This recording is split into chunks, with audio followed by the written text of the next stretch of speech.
my name is Nell or Nell for short. Doesn't matter. It's my first video thingy. Yay! Yay! Yay!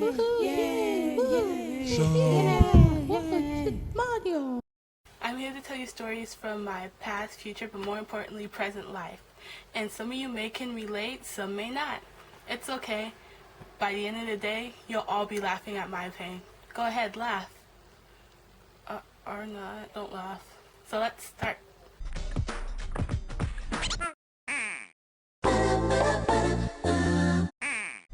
Some may have went through it, while others may have only attempted. Yes, I'm talking about the emo phase. Many of us may have wondered, why was that a thing I did back when I used to do it?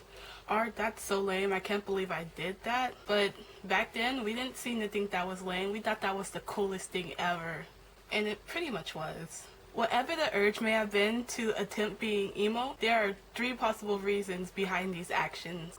Number 1, influences. Having a new group of friends may be the reason why we fell into this category in the first place. They have influenced us to be this kind of person by being the cool people that they are, especially if you have never heard of this word before. Number 2, our friends are so awesome sauce. Who uses that word? Who wouldn't want to look as cool or as hot as them? I would, but to tell the truth, we all fell in love with that kind of style and the people who wore it. Number 3, first impressions. Trying to impress someone very special. Ooh, little romancing going on right there. Yeah, no? Okay, a normal person may have chosen one of the 3. Sadly for me, I'm not a normal person. I did all of them. So why did this topic come up? I'm glad you asked. You didn't ask, did you? So I was cleaning up my room the other day, and I came across some stuff from middle school. So I started to reminisce and go back in time. It all started in 7th grade. I was new to middle school, mainly because I came fresh from elementary. And apparently with that, I wore a sign on my forehead that said, "I'm a baby-friendly loser. You should pick on me." Sadly, I was picked on a lot in middle school.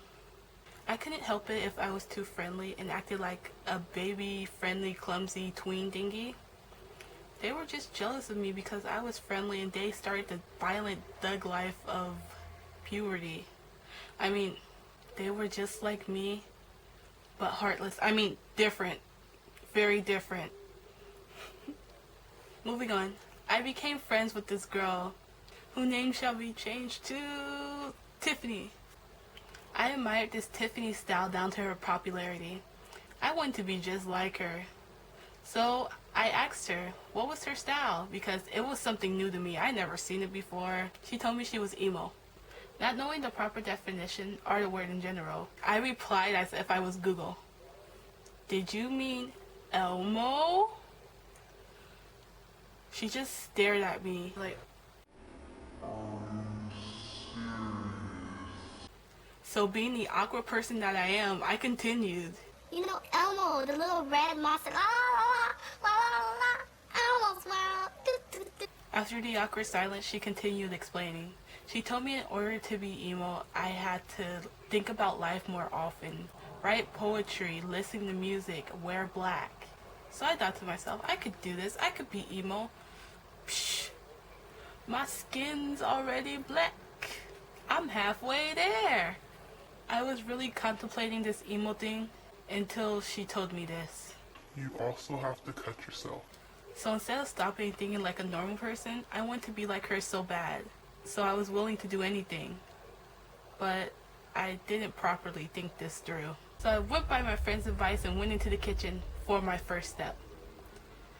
And grabbed a butter knife. I started sawing at my wrist with the handle. Because it occurred to me, why was I attempting to cut? I mean, I had no reason to. I lived a happy life. I was a happy child.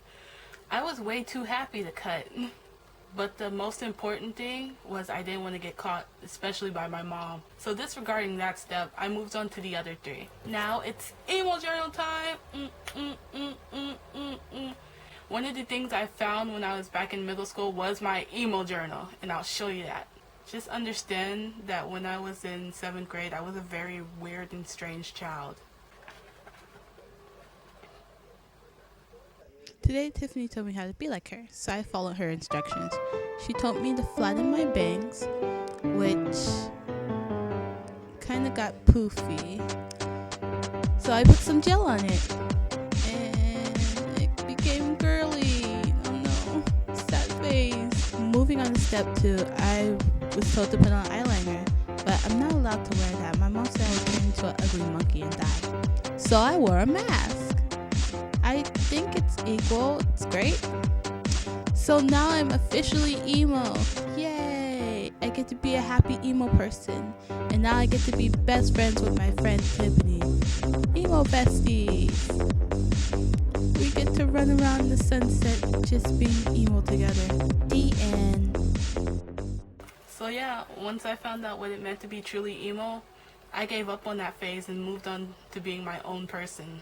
So has anything like that ever happened to you? Please leave me a story down in the comment section. And if you run out of room, why not email it to me at its.oh.knell@gmail.com. I'll be waiting for your story, and hopefully with your approval, I can read it in next week's video. I'll see you next week. Bye.